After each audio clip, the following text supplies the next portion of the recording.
I'm going to stand for the introductions and then sit and we'll have a conversation. I wanted to stand for the introductions because I wanted to make sure that you know the experts who we have convened for this topic today. So I want to first give credit to Sandy, Eric, Christy, and Susan, who came up with the prompt for this panel, which I think is really important. Sandy set the stage nicely, but I want to really focus on what these experts are going to be able to talk to us about today. So the prompt that these experts were given, in the past, citizen organizations have helped to balance economic and social power. So citizen organizations have been doing that in our country, in the world, for decades, hundreds of years. What does that look like today? So I'm going to tell you about our experts and the kind of perspective that they'll bring to that question of how citizen organizations can balance social and economic power. So first, I would like to introduce Delicia Hall. So Delicia Hall is an expert on consumer advocacy. She's been working in this space for well over a decade. She's currently the Director of Financial Fairness Advocacy at Consumer Reports. Before joining Consumer Reports, she was a Deputy Associate Director at the Consumer Financial Protection Bureau. She's been a legislative director at the National Association of Consumer Advocates. She's also served as a senior counsel legislative director in the office of John Sarbanes on Capitol Hill. So as you can see, Delicia has a lot to tell us about consumer advocacy. Next, I'd like to introduce Sheila Warren, who is currently the Chief Executive Officer of the Crypto Council for Innovation. So this group is one of the most influential crypto industry leaders in the world. It represents Coinbase, Fidelity Digital Assets, Block, Rivet Capital, and others. Check out their website. Sheila began her career as a Wall Street attorney before moving into this space, looking at philanthropy and civic technology. When I was researching her, I also found her blog, or not her blog, sorry, in her case, a podcast, which is fantastic. So she's a host of Money Reimagined, which is a popular podcast, so check that out. Finally, I'd like to introduce Lucy Bernholz, who is the director of this Digital Civil Society Lab. And again, I will direct you to her blog. So she's a prolific writer and a prolific blogger. So her award-winning blog is called philanthropy2173.com. So it's won many awards, and she posted even this week, so check it out. All right, so that's who we have on stage. And at the end of the panel, we're going to have Q&A, so we'll hear from all of you. So feel free to queue up questions that you have for them. But with that, I'm going to now sit, and we'll start our panel. All right, so the first question goes to Delicia. So we're going to start. So again, the prompt is, right, how are we balancing economic and social power in this new world? So Delicia, what I wanted to ask you about is, if I was a consumer, what should I know? Like, what should consumers make of this moment? Sure. I forgot that I have the mic. I was looking for the mic. Gosh, well, I would say if I were a consumer, where would I start? How would I know what to make of this digital world, other than the fact that there are certain conveniences available to me by virtue of my ability to go online, open up my phone, my app store, be that Google or Apple, and that's precisely the concern that we have, is that availability does not equal safety. It does not equal, it does not give you enough assurity, and in the consumer's data, and data is a primary commodity. Consumers are the data that are being commoditized, and as such, consumers deserve better. So the first thing I would say to consumers is, you deserve better, you have agency, and let's work together, which is what we're doing at Consumer Reports, to try to develop technology-based solutions to provide consumers with more agency over themselves and their data. I'll stop there, but I can say more about what that means. Yeah, great. Thank you so much. So Lucy, I'm going to ask you too. So here we sort of get to hear the problem and the vision framed for each of your expertise. So what kind of organizations are people creating to reclaim their data? Sure, thanks, Melissa. And first of all, let me say to those of you I haven't seen in a while, this is what long COVID looks like. So for your own sake, I'd put on your mask. Sandy gave us some insights to what's going on in civil society. I'm an historian by training, and I can say that it's important to look to history, to what's happening. Right now, there's as much institutional innovation going on that gets much less attention than the technological innovations that the institutional innovation is trying to solve for. But people around the world are very concerned about this data extraction economy that we live in, and they have been creating formally and mostly informally, but this absolutely fits the historical pattern. This is where institutional innovation comes from. They're coming together with like-minded people, be that geographic, demographic, religious, interest in a particular part of the marketplace. They're creating data collectives, data trusts, data unions, data cooperatives, data alliances. It's not quite clear what any of these things are. Very few of them are, as of yet, legally recognized, although the data trust model, and we have here in the audience Sean McDonald, who's one of the world's leading experts on this. The data trust model, because it is taking an existing organizational form, a trust, which you may or may not be familiar with, but they've been around for a long time, and applying it in a new realm.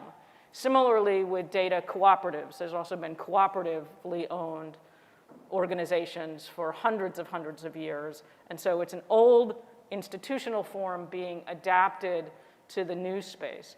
But what's very clear to me is that as we continue to focus on the technology, the institutional innovation by itself is not going to be sufficient to actually accomplish what these individual organizations are trying to do, which in most cases, not all, but in most cases, is trying to address what Sandy mentioned, which is this idea of control over their own data.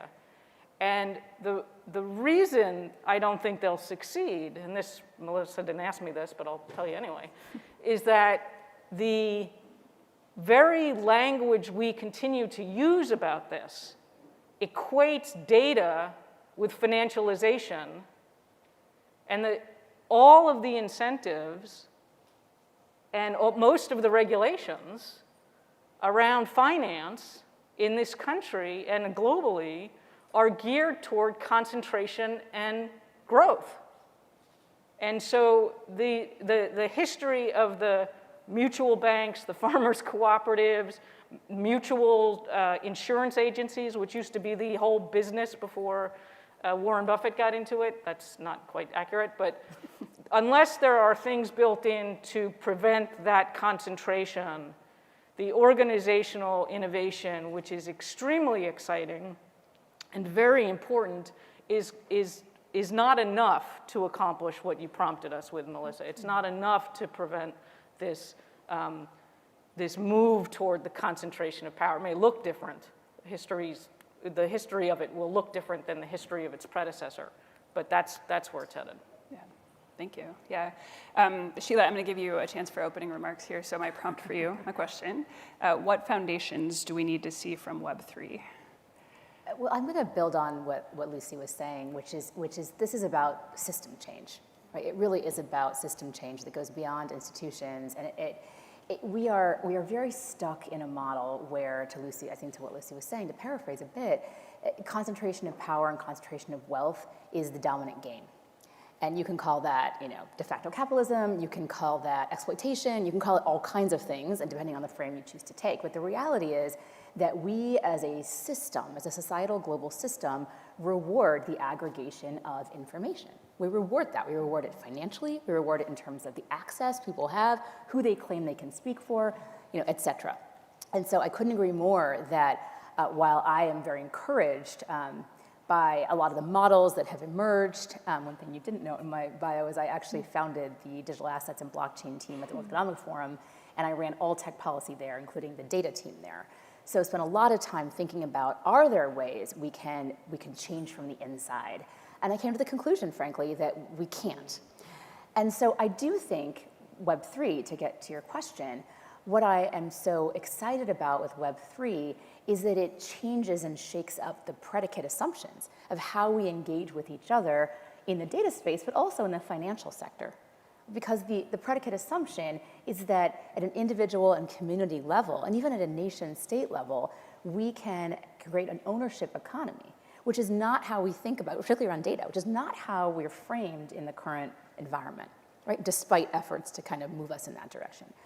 So what I'll say foundationally is beyond the tech, beyond the modeling, beyond the awareness, we need almost a fundamental just narrative shift, just a narrative shift. Our language, our lexicon binds us into models that are not ideal, I would say, like not even, they're beyond suboptimal that way.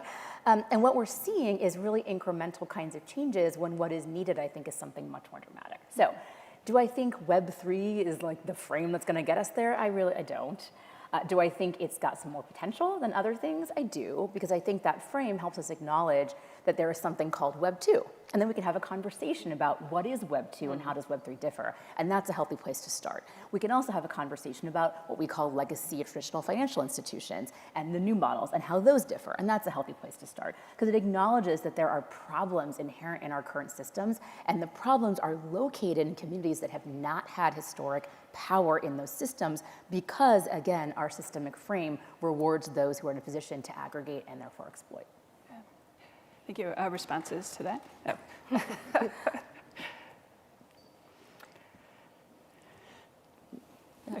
Yeah.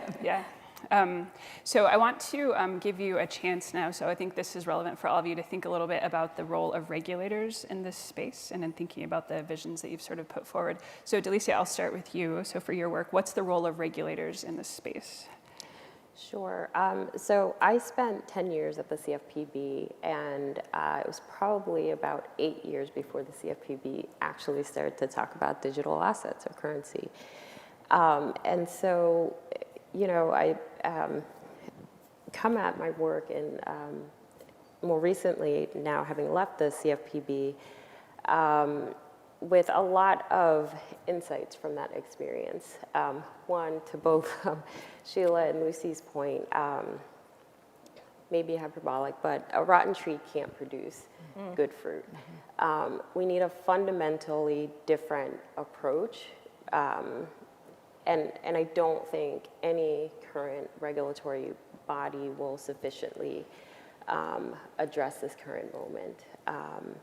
Additionally, we have a tradition of regulating by crises, right? So regulators drag their feet.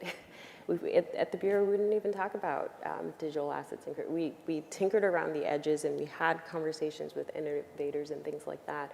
But unfortunately, it became a political issue, and we were loath to, A, integrate the technology into our own operating systems, B, then even enter federal procurement laws. You know, just stuck in sludge, for lack of better words, unable to even negotiate and have meaningful conversations because we didn't even have access to some of the emerging technologies ourselves. And we were the 21st century regulator, right? We were the new kid on the block, the cop on the beat, meant to be responsive to concentrated power and technology run awry. It was, yeah, a lot of feelings about it.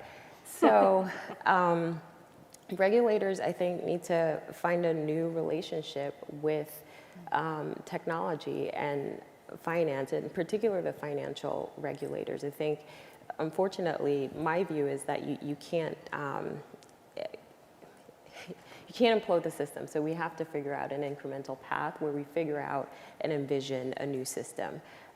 In the US, we have an overly complicated regulatory compliance structure, and there's no way to really sort of unwind all of that, right? So it has to be in parallel track, a conversation about re-envisioning and reimagining what is the role of regulators. My view, given the technology that exists, in 5 years' time, 10 years' time, there's probably going to be self-enforcing technology that's embedded in consumers' mobile phones or other smart devices. So what then is the role of the regulator? And if regulators are not having that conversation now, and really thinking about how to position themselves, not just for today's challenges, but for the future, they have problems, but we'll also have problems. Yeah. Sheila, I'd like to give you a chance to kind of build on and comment. So for you, what's the role of Congress and regulators in this space? I think those are very different things, Yeah. first of all. So I personally think that I'm a believer in government. I'm not a hardcore libertarian like many in the industry that I work in.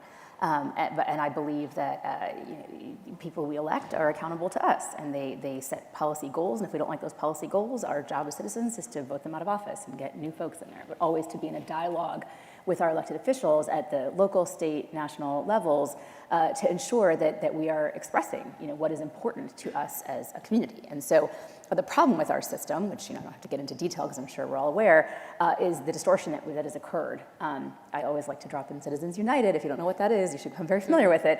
But the distortionary effect of money in our system is challenging. It doesn't mean that there is not openness to dialogue on the part of the average citizen. Look no further than a town hall. I do think that we have that responsibility. So I'll put that to one side. But I'll also say that in some cases, these committees have oversight of the agencies, or they have connection to the agencies, or they approve appointments or whatnot. The regulators, I think, have legislatively mandated jobs, right? Their role is basically put into statute. Like, what is the job of the CFPB? What is the job of the SEC? What is the job of the CFTC or the OCC and all these agencies? It's not like invented. There is language that does exist that indicates what that role is. And in a nutshell, it really is looking out for consumers. It really is to say, it's market risk, it's systemic risk, it's contagion, it's all these kinds of things, but it's also ensuring that there is sufficient information on the part of consumers or in the Web3 world, users or participants, that they can differentiate among things. And so that's where you see things like Sarbanes-Oxley that laid out this disclosure regime that then the SEC kind of implemented to say, what do we need to know when and how do we guard against fraud and whatnot. So I think that these are important roles. I think these roles do need to evolve significantly. I think that these roles and the policy goals and the policy agenda of both these agencies and also of our electeds, both individually and at the committee level, needs to go back to first principles. Like, what is the goal? What is the policy goal we're trying to achieve? So we took a series of meetings with OFAC and FinCEN and folks, just to say, like, if your goal is to actually prevent illicit activity, well, it turns out that there are aspects of blockchain technology that can help you with that, right? And this is known in parts of our government. They understand this. But that wasn't the case, a year ago, right? That wasn't the case certainly longer than that ago. It's a new conversation, an evolving conversation. So how do we create a public-private partnership or collaboration that can leverage this technology, not the super cutting-edge technology, let's kick the tires on that, but stuff that's now, 5 years, a decade old. We should be re-examining policy goals in light of that innovation space. And if we're not doing that, then I think we're going back to how we opened, which is we're just stuck in a model that has proven to have fault points and fault lines that we're not even addressing, right, when we could. Yeah. Lucy, do you have any comments on regulation, role of regulators? Oh, I got lots of comments on regulation. Perfect. I think it actually goes back to if we're talking about data, we're talking about people. People are not only consumers. This conversation, and many like it, again, it's back to this sort of financialization mental model.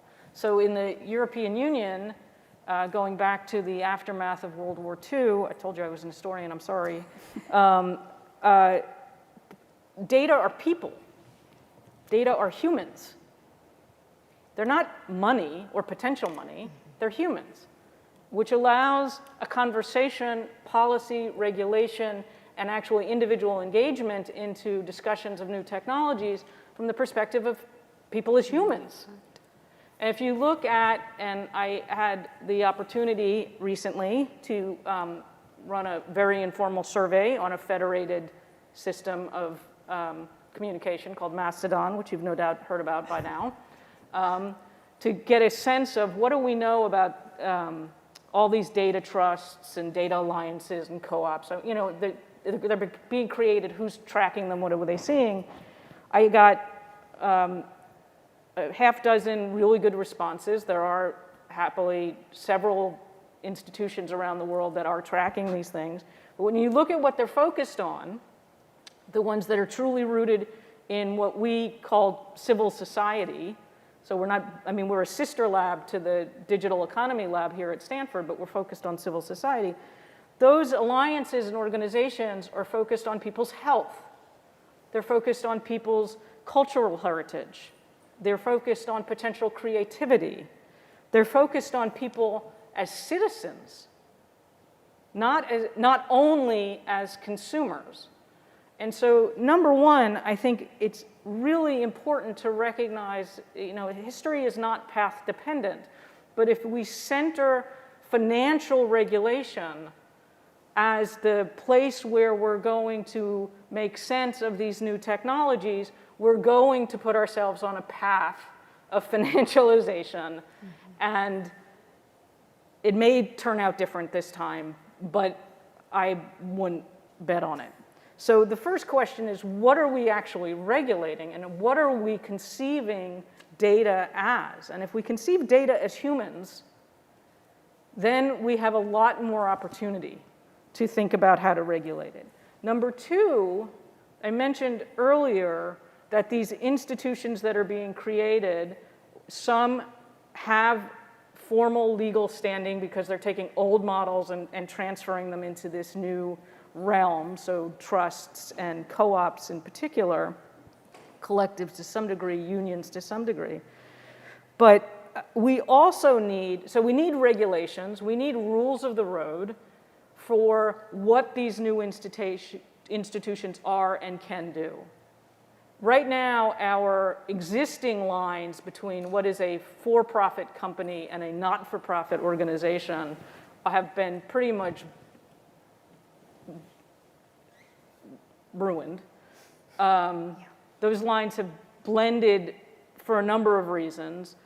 If we want institutions that can actually empower and respect individuals' agency over their data, that needs to be built. Those rules need to be written. They don't fit now. So there's a whole set of institutional and regulatory innovation to enable.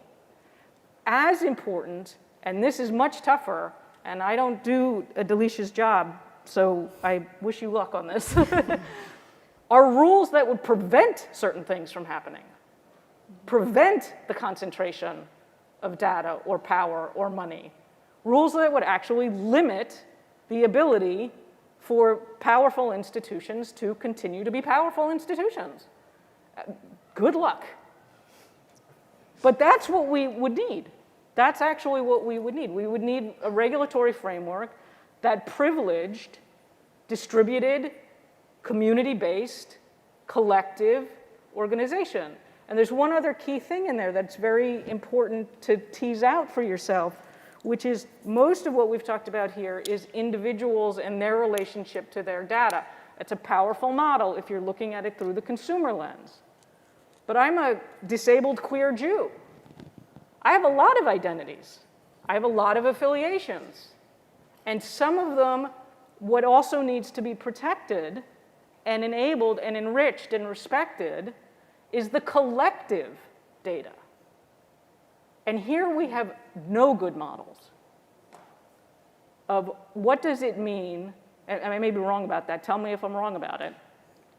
What does it mean to actually view the unit of analysis here, not as Lucy's data, but the data of the queer, disabled Jewish community in San Francisco? I don't know what that looks like. We don't have models for that. We are, we, the US, it's all individualism, pull yourself up by the bootstraps.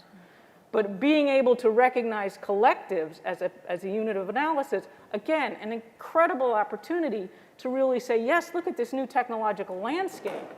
Look how it lets us be full people, and how do we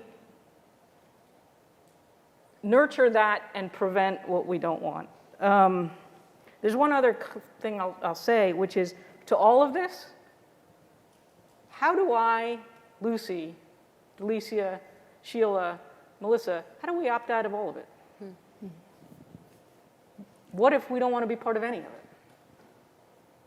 And if you don't build that in, if that isn't clear and obvious, you've built an autocracy, period. Please. It's a shameless plug here, but we actually have just released something called Permission Slip, which is one of the innovations that we are exploring, which is to try to facilitate consumers' ability to opt out. So it's only available in the Apple stores, soon to come, I guess, on Android platforms. But one of the things we were exploring at Consumer Reports, I would say, is one, how do you facilitate consumers' ability to take it back, right? And is that an important part of the conversation towards trying to then construct meaningful ways of analyzing and leveraging consumer data? We're facilitating that. We've been doing for years advocacy around digital rights and doing state-by-state legislative pushes. But we also feel that we have to be part of the solution. We have to create technology tools and help facilitate some of these outcomes. I just want to briefly mention Aadhaar, which is a system in India that it's mystifying to me how over the years this has been posited as a great success on the part of government, and it's promoted financial inclusion, and it's been so amazing, and all this kind of thing. I look at it with as an Indian person with close ties to the subcontinent, with some measure of horror, frankly, because there is zero ability to opt out. Yep. Zero ability to opt out, and there was never a choice or a consumer generative model ever within that system. And the way it rolled out, if you were a person that was there at the time, was first it was transfers over a certain amount or bank account holdings of a certain kind. Then it was to buy groceries, you had to show your identification, right? Now there's benefit to it. I think that the government there, in response to a lot of activists and other feedback, did take into consideration the privacy component. And it's hugely improved over where it began, which is something I do think should be commended. Nevertheless, this concept of the ability to opt out is just, it's nowhere. And wouldn't it be nice if it were a concept of being able to opt in? Yeah. Like, it is a non-optional system, and that is something that just gets missed in so much of the conversation about, yes, I think it is important to recognize that the government took measures in terms of privacy, right? I think that is an important conversation, certainly. That is not the only conversation I think should be had, so I appreciate you, Lucy, raising it, and just wanted to connect that dot a bit. If I may, to both of your comments, I think this actually raises this conversation to the next level. Is it really a question of regulation, or is it a question of what is the role of public interest systems? Yeah. I don't dare say state-run systems in this room, but it really, this is the question we're having now in the US about what were built as privately owned corporations that provide possibly some kind of incredible public service that are subject to the whims of the marketplace, and is there a role for the state to provide those services in a more equitable way? What I actually find myself wondering is, why would we assume, with all of the baggage each and every one of us carries about our feelings about market players versus state players, that the state is the structure it needs to be in order to provide a public interest backbone? I don't think we know who we could trust collectively to do that. But it seems to me 20 years from now, we'd be looking back at this panel and saying, oh, it wasn't enough to let the market build it and then try to regulate around the edges. It's actually a public interest backbone, infrastructural set of norms, technologies, rules, what have you. That ought to be part of the conversation here. And not an easy one, because for good reasons, people have problems with both those two options. Again, it's possible. Right now, there's a conversation happening about a consumer's trust that would purchase Twitter. and be collectively owned somehow. I don't know if that works, but that's what this really is about, is if these are public interest technologies, what are the right systems to be in charge of building them and maintaining them? Yeah, great discussion, thank you. So, we can continue this in Q&A. I'm gonna ask a similar question, but kind of in a different direction. So Sheila, I'm going to pose this for you, even though this is a little bit prompted by Lucy's lab. So they talk about, they often think in terms of what technology is doing to our ability to take collective action. So that's what the Digital Civil Society Lab is all about. What is technology doing to our ability to take collective action? So what does Web3 mean for philanthropy, and what does Web3 mean for civil society? It's a great question. And so I spent 8 years at TechSoup. I was a senior executive there, and so thought a lot about civil society and what that means in different parts of the world. And it is not a monolith. So I think I'll just start by saying, I will address that question primarily in the context of the United States, but just be mindful that I would answer it very differently, perhaps if I were in a different part of the world. So with that frame, I think we've seen certain parts of philanthropy or the philanthropic model, particularly those that are involved in humanitarian or activists or funding of humanitarians and activists, embrace the opportunity of crypto specifically. That's also the Web3 or technology frame. It's primarily around Bitcoin, and it's the idea that there is a way of providing resources which have value to individuals in certain parts of the world, where you can work within certain kinds of sanctions regimes that are blocking their ability to get funding from other sources, where you can provide a measure of pseudonymity that is important in order to get kind of real-time donations. And we saw this, I think, in a different way with the Ukraine response, which comes up all the time, but is really, really critical, right? And what I think is missed about the Ukraine philanthropic response, because it was a philanthropic response, even if it wasn't from the philanthropic community per se, was the catalyst that was. So had we not had the mobilization of $100 million of a combination of Ethereum, Bitcoin, and other cryptocurrencies that went to known wallets held by the Ukrainian government, by the time the international community got its $1 billion together, we would be in a very different place. And that is just factual, right? It's just there was a reason that President Zelensky and his ministers came to the crypto wallet and kind of that community to say, this is a now problem. It's not a week from now problem, right? There are also good reasons why international aid and mobilization of that kind of money takes time, but you don't have time in these kinds of situations. So I think that's one thing I will say. I think it is now a pretty well-landed fact that if you're looking for an immediate kind of response, this is going to be a way to get value to places faster that can enable, a bridge of sorts, right? So that's one thing. We're also seeing an influx and an increase in groups, whether it's everything from Amnesty to Witness to others, who are exploring this and saying, should we be thinking about just the way that we talk about Signal and we talk about Tor, we talk about other kinds of internet kinds of models. Should there be a financial transaction model that we're kind of coalescing around that is our default system for what we're using? That has been Bitcoin, but Bitcoin has other challenges for some of these groups. We're leaving that aside. Is there one that the community should kind of coalesce around and help bolster? Right, so that we all kind of understand this is a wallet you want your activists to hold. You want them to be able to receive this kind of, tokens or whatever it might be, and how do we these assets and what do we do with that? So I do think those are very, very active conversations that are happening in real time. When it comes to Web3 and that frame, I think it's a different question. So there, even going back, 15 years, there was a lot of discussion in the philanthropic space just about citizen engagement and how you get constituent feedback. There's a whole initiative on this. How do you get verifiable, accurate input from those who are, in theory, being ultimately benefited, one hopes, by the activities that are happening, right? And that's very hard, especially if you're a funder sitting in a country where you're doing funding in a different country, even if you have a local office. And there's the famous story of the well that your money built, right? And the story there is, US funders in particular, even now, even in 2022, tend to be prone to only funding projects. They don't want to fund general ops or gen ops support. They don't want to fund staff. They don't want to fund all the things that go into running an effective organization.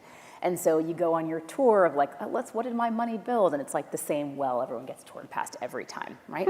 Because there's just, not everyone funded the well, right? You funded the lights going on, right? But it's just like the same well. So that's kind of an old story that maintains true today.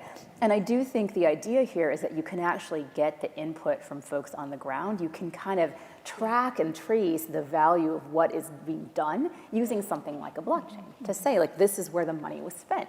And you don't necessarily have to go through the charade of like the well tour, right? Because you can actually observe in real time what is really happening, and you can locate the feedback from people on the ground in.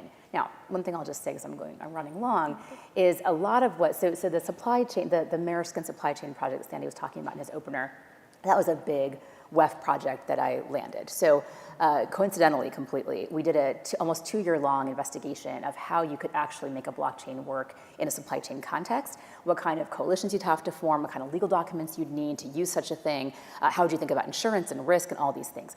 Totally coincidentally, 1 month into lockdown, we released that toolkit. So it was picked up immediately by not only suppliers who were trying to figure out how to get things places with a lot of human shutdown, but also by vaccines, people who were trying to, once that became a thing, Gavi picked it up to try to say, could we use a blockchain for a cold store? How do we ensure that this is kind of getting where it needs to go?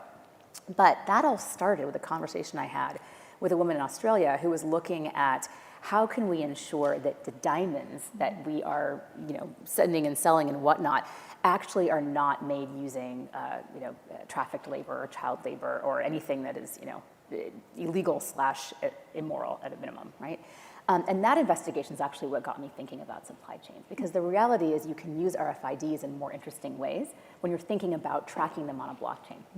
And so when you think about that in the context of shipping, it's pretty clear what you would do. When you think about that in the context of human feedback and what the feedback might be on a particular project, it's complicated, but it's really interesting to think about how that might scale charitable services or philanthropic activity in a new way. So I'll pause there to just say, I think of a lot of that, it's a supply chain of information, and a lot of the principles that are being applied to shipping right now, while again, you're not like, putting a chip on something, nevertheless, the principle of that flow of information is something that we're exploring, and a lot of folks who are, a lot smarter than me on these topics are looking at in the philanthropic space. Interesting. Yeah, thank you. Lucy? No, I think that's a great story of the opportunity for philanthropy, right? The opportunity is to experiment with the institutional forms, with the applications of existing technologies, of these questions of governance, both at the kind of granular level and at this, is it a public interest good, and we should think about different ways of funding it. There's an extraordinary opportunity there. What I fear is is big philanthropy is paying zero attention to all of this, and what's really going to happen is there's going to be a different concentration of wealth, and that'll lead to another big foundation, and that'll actually be the contribution to philanthropy, which in my opinion would be a failure. I'm going to stay with you for a minute, Lucy, because this question of how technology is changing our ability to take collective action. Mm-hmm. Yeah, so thinking about that as well. So philanthropy, so what does Web3 mean for civil society? Yeah, I wish I knew. It's in my job description. I think there are extraordinary opportunities that are being seized right now as people try to figure out answers to these two questions. The first question being, how do I retain some agency over this data that I'm generating without sort of thinking about it? And how do we represent ourselves and protect ourselves as a collective? So its immediate impact is actually, and I don't know if this is Web3 or Web 1 or whatever, but shifting this mindset to not erase the individual unit of analysis, but to add in the collective unit of analysis is very powerful. Human rights people in the room may be scratching their heads over it. It's a direct kind of this may be too strong a word, but almost a contradiction to the human rights frameworks that we put into place post World War II, excuse me.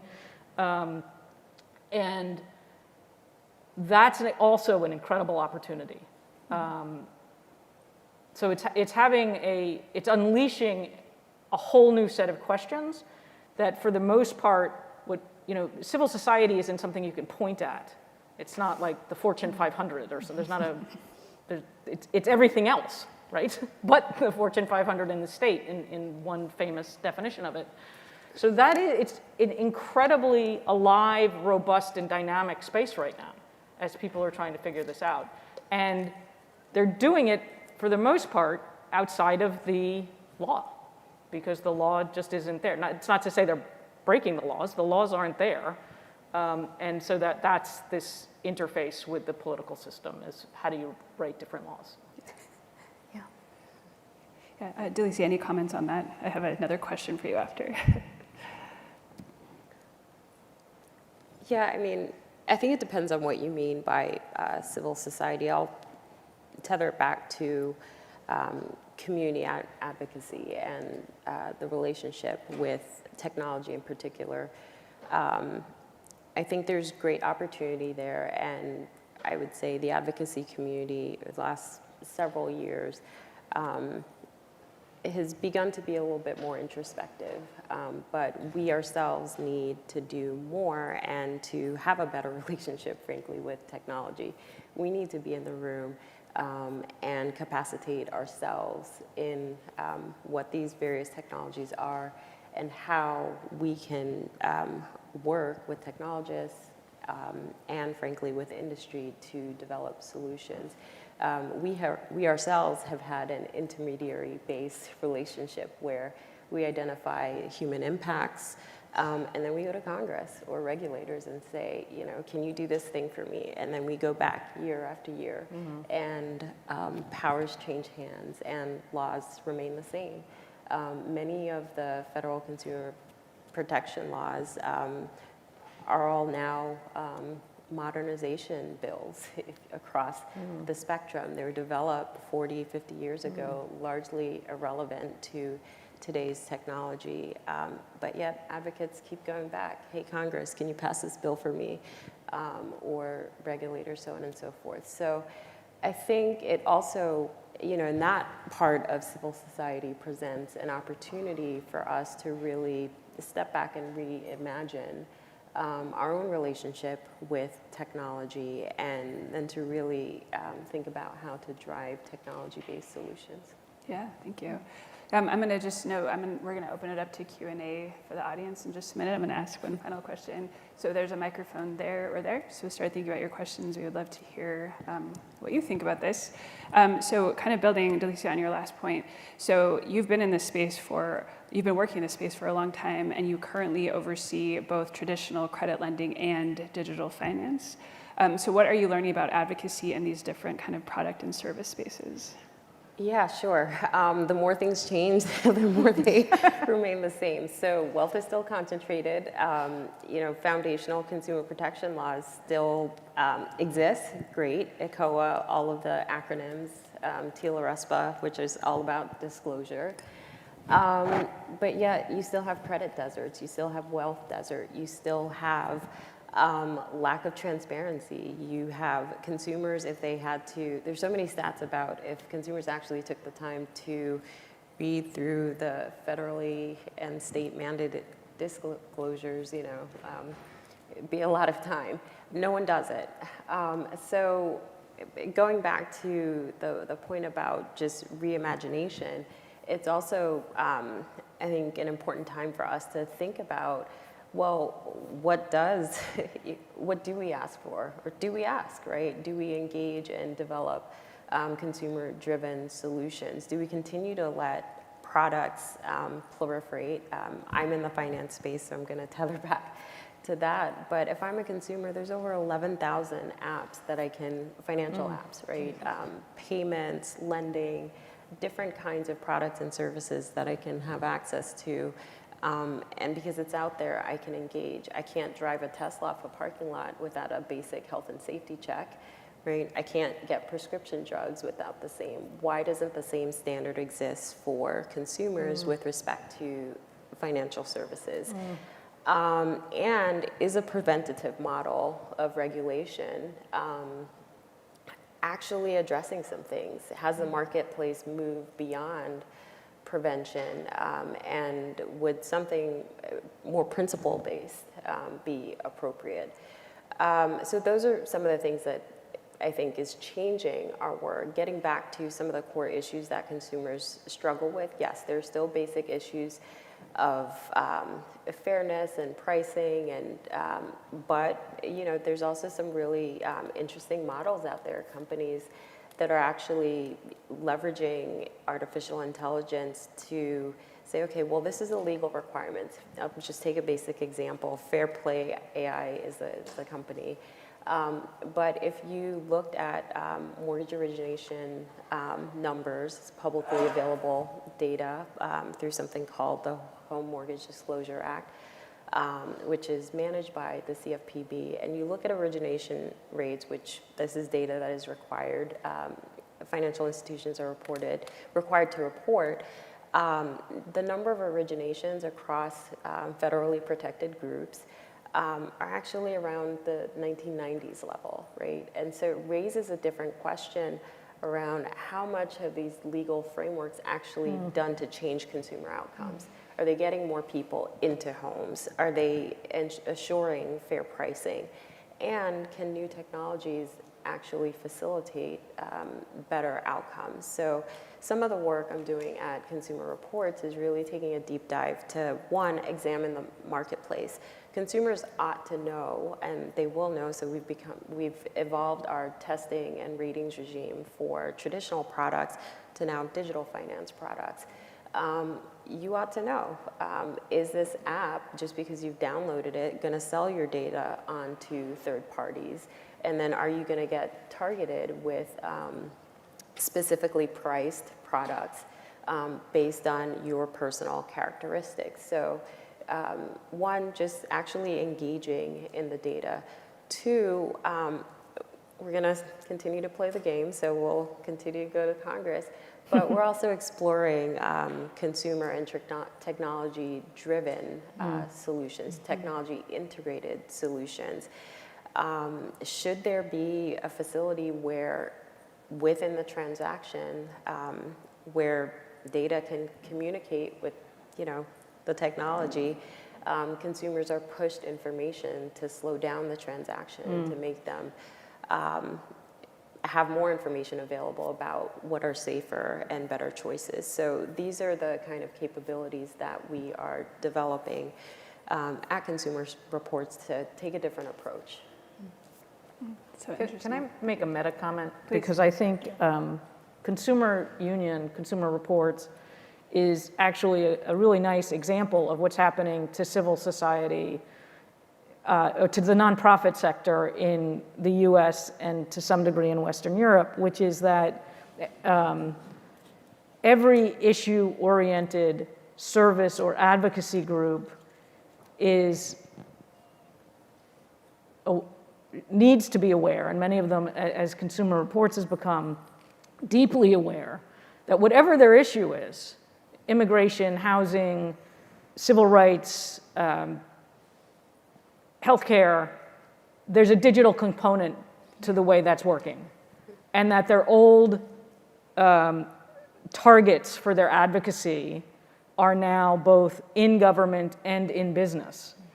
That's a big shift for the world of nonprofit advocacy, just that alone. Consumer Reports is one of the few that's been able to really build out an organization-wide commitment to both the technological chops, as you've been mentioning, building different tech, but also the governance questions that arise from the fact that biometric data is being collected at the border, or things like that. So it infiltrates every area of advocacy, which is having a significant impact on what nonprofits do and need to do. Some of them are able to really build out strengths in this, others are really struggling.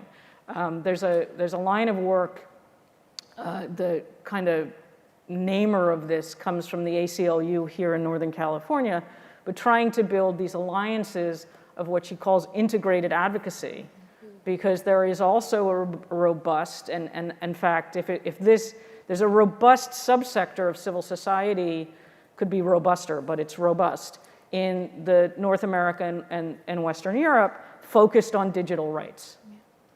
And if they can integrate that expertise with immigration, housing, consumer finance policy, things like that, that's what the sector needs to be able to do to actually be a meaningful counterpart to the question you put forth at the beginning, Melissa, which is a meaningful counterbalance in this tripartite dynamic.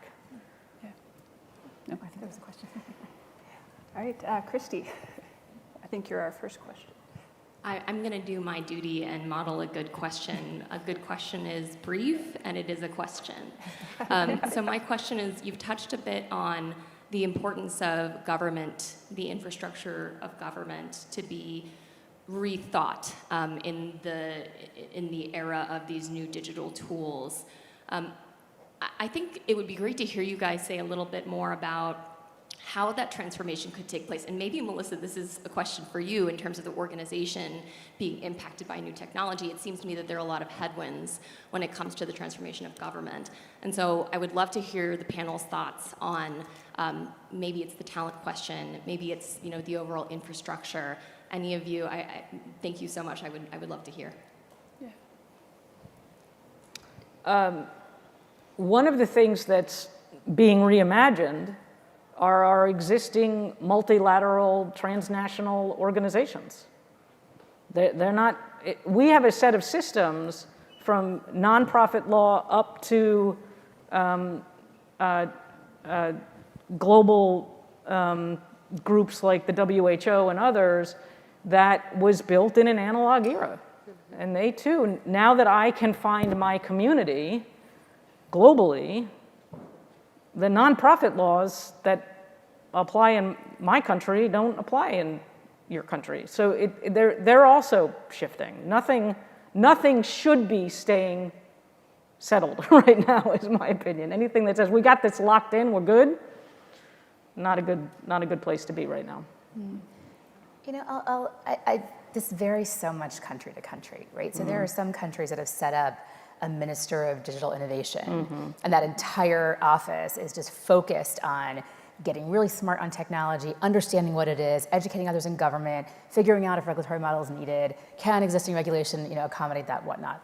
In the US, we have OSTP that's somewhat tasked with this out of the executive branch, but we don't have a cabinet secretary, right, that is just focused exclusively on technology and innovation, which is very unusual. It puts us kind of as an outlier in some of the more developed economies in the world, which is just kind of strange. You've got Singapore, which is just like, how do we get it as fast as possible and kind of like integrate it into everything we're doing, right? So the US is quite behind in its recognition of the pace and importance of technology. And our models tend to focus more on antitrust or things like that, which are very important, but are not about embracing kind of the innovation and the innovation edge. So the other thing that's really interesting is that a lot of this innovation in the United States, we are a capitalist economy, and so there's a lot of upside to this, but actual government servants are forbidden in many cases from actually investing or holding investments or toying with this technology. And in some cases, engaging with it means that you are holding it, which means you could potentially realize value from it. So you literally are not allowed to engage with the technology in any sticky kind of way where you can really get familiar with it. And we, sadly, I think, yet this remains a fact, the outflow from government versus the inflow to government within technology it's not even, right? There are a lot of folks who leave government to go work at technology companies or work with technologists or whatnot, but hiring is at an all-time low. Like there are so many every time I meet with any commissioner, any regulator in the United States, it's like, I used to get 5 applications for this job, now I get 2. We have to, the length of time from advertising for a position and having it be filled is now, 3x the amount of time, right? So it's hard. It's really hard to get the level of, I think, knowledge and expertise that is really, truly needed when your avenue is to meet with technologists. And how many meetings are you going to take a day with technologists when you have a lot on your plate? It's not realistic. So we have put ourselves, I think, on the back burner, and we're on the back foot in the United States for reasons that, again, are kind of systemic and are rooted in fears that don't necessarily make sense in the current environment, which is very tech forward, especially when you look globally. Just very briefly, I would say, the one thing I would say across the entire executive branch, but any governmental system, is we need to just try to embrace a neutral view of technology. At a certain point, technology, particularly in finance, became, normative, and they were then also political, right? And so if you were pro-innovation or innovation-friendly, you were anti-consumer, right? And then, the asymmetry between innovation and regulators, then, it just became this chasm that continues to grow. So if we're able to just embrace the fact that there's always been technology, right? It continues to evolve, and we innovate and integrate, and allow our collective governance systems in this country to actually innovate themselves and integrate technology. I think it would just be overall more healthy for us.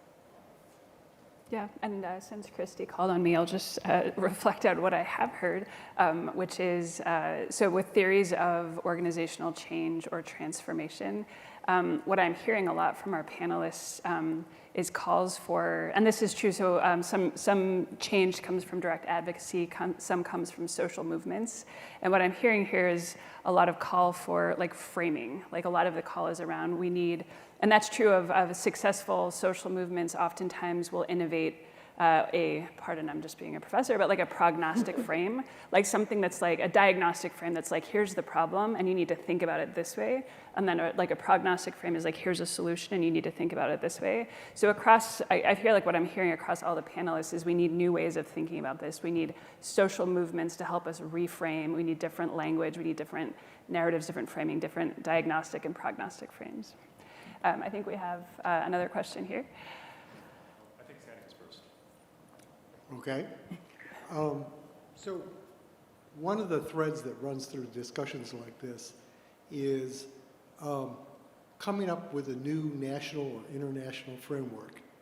And I will claim that anything you do that is a normative rule that applies to everybody automatically increasingly marginalizes already marginalized communities. One size does not fit all. Okay? Back in this country, at the beginning, in the sort of early 1800s, yes, there were many problems, only males, only white, et cetera, but also the governance unit was about 3,000 people. Yep. And that meant you could have town halls. And that meant you could sort of approximate something that you would really call participatory democracy. I know it didn't work, all that good stuff, but they had it, right? And they also had the freedom to choose different policies in different communities. The community decided. Fast forward 200 years, all of these things are now huge because our population has gone up by a factor of 100, okay? So we no longer have something that is local community government, which means we no longer have the ability to chart our own fate as a community where you actually know the people. And this is the bowling alone thing. We no longer have a local bank because they've all been centralized. We no longer have a local clinic because it's now part of this big monstrosity hospital system. We no longer have, just go down the list. So it seems to me that one of the things that we're really missing is local governance that is empowered to experiment and tuned to what the local people want. Now, England has councils, about 3,000 people. Councils don't work all that well, but they're funded and they handle a lot of things, and the best councils are really good. Couldn't we have local governance, funded globally perhaps, but where people decide what they want to live like, And of course, they need data and empowerment and stuff like that to do that, but I don't see barriers to that. But until you get that local governance, isn't this all sort of like, it ain't gonna happen? I'm like popcorning because I want to respond so badly. I have so many things to say. So you know, what immediately came to mind, Sandy, when you were speaking to me was speaking to us was what's happening with Twitter and Mastodon. So for those of you not following, right? I mean, we all know what's going on Twitter, no need to belabor. And a lot of people are like, oh, maybe we're going to, you know, convert and we're going to kind of bring our toys and go over to Mastodon. And what's happened is Mastodon set up with different servers and different communities and whatnot, and one could argue, it is an experiment at this moment in setting up localized governance, because each community is setting up its own terms, and you are deciding which you want to join based on what they explicitly say about whether it's about hate speech or whether it's about, you know, consumerism or advertising or whatever, right? The problem has been, and I think this is the problem with local governance as a general model, and I'm going to say something about that in a minute, is that it's not siloed, right? They all interact with each other. And so the problem that's manifested on Mastodon, and I haven't tracked this like in the last 48 hours, and it's all very moving, but You've been here for an hour, it's all changing. there you go, exactly, right. So it's a joke I used to make at Wikipedia back in the day, like, give me 20 minutes and it's going to say a different, you know. So I think they are fluid with each other. And so you still get exposed to content from a community that was not the community you chose to be a part of. And limiting that has its own problems, right? Now, the other thing I will say is that I do think one of the promises of Web3, and something I actually say in the kind of business context a lot, is I think we have to completely reimagine how we think about scale, right? And scale of a business, scale of anything. In the past, it was like, well, I'm going to build a thing, and I'm going to kind of shoehorn people into it and make, you know, minor tweaks to it, and then the thing is going to generally, you know, the bigger the TAM, and I'm going to make the TAM as big as possible, and, you know, whatnot. In Web3, the metric is completely different. It's how many people could take, you know, that code base or that governance system or whatever it is and apply it to their own community, which might be 5 people, 1,000 people. It doesn't matter. And the intention is never, it's in fact the opposite. It's to say, like, the thing we built for our you know, group is almost certainly not going to be able to be picked up and taken to some other group. There will be some principles that apply, and a lot of these are around safety and things like this. But for the most part, the point is that we can take that same general code base and we can build on it in ways that are meaningful to us. And that is a form of localized governance. I'm not even going to get into DAOs because that's going to take us way over the time we have. But, you know, and there's pros and cons to the whole DAO model as well, as you know. But I think this is just the kind of the way I think about this. You know, it's just we have to be mindful of the fact that we don't live in isolation, either digitally or in person, in real life. And how do we take that into consideration? So this conversation is so important, and I'm regretting that we're sort of running out of time. I actually want to give you a chance to ask your question, and I think we might have to continue it over lunch, but we'd love to hear from you, please. Yeah, don't worry about Sheila. We can talk about DAOs in the next panel. First off, I just want to say, hi, Lucy. It's so wonderful to see you in person. My question is something that I guess like troubles me or just gnaws at me every time people talk about data. I guess my training has been to, like, I tend to devalue data and think more about models and applications. And I kind of wonder when we talk about data co-ops and data trusts, why is data so important? Wouldn't it be better and maybe easier, probably harder, but maybe easier, to just own the applications, to have a co-op or a trust own Facebook or Twitter? Like there was a citation of like the Better Twitter movement, right? So just posing that to the panel, like, why can't we think about these kinds of alternatives and put more attention to those as opposed to sort of the data specifically? I'm just like so dying to, I'm staring at Sean. I'm like, can't we just Yeah, I know. get Sean to answer the that person question? who has the answer to your question is sitting right in front of you. I mean, it's a great question. I think for those of you who've been in this space for more than a minute, you know that it's taken 30 years to get the people not in this room to care about their data. So that's a step forward. Whether or not they should be caring about the models is probably right. And the reason I say that is because Mark Zuckerberg is now telling people, go ahead, you can have your data. So he knows it's not about the data anymore. But yeah, it is actually collective learning experience that is, people are at very different stages of knowledge about this. Yeah. Interesting. Well, thank you for the question. That's the time that we have. Please join me in thanking our panelists. Thank you,